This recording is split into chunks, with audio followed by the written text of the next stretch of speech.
আমাদের ব্যবসা নাই, আর দালালদের ব্যবসা। আমাদের দলের ভিতরেও কয়েকজন দালাল আছে, এই দালালের নামটা আমি আজকে বললাম না।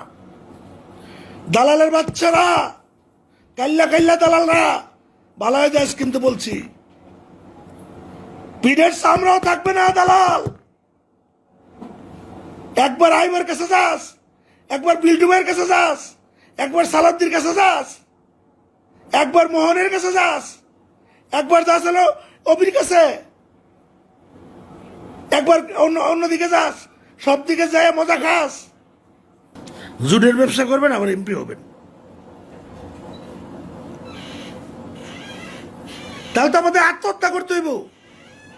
আমি আমার দলের চেয়ারম্যান বেগম খালেদা জিয়া এবং ভারপ্রাপ্ত চেয়ারম্যান তারেক রহমান এবং আমার মহাসচিব মির্জা ফখরুল ইসলাম আলমগীর স্যারকে দৃষ্টি আকর্ষণ করে বলছি, আমাদের লোকের মূল্যায়ন না করলে আমি চিরকুট লেখকে আত্মহত্যা করব। তারা ব্যবসা বন্টন করে নিয়ে নিছে আওয়ামী লীগ, বিএনপি, দালাল মিলা। দালালের বাচ্চারা দেশটা তো না, দেশটা তোর বাপের না, এই দেশটাই দেশের জনগণের।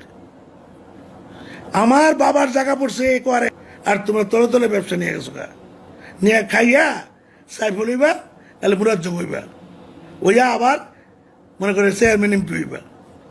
আর একটা সামসা আছে কিছু আমাদের দলের কাল্লা কুল্লা, এই সামসাটা অনেক বাড়ছে।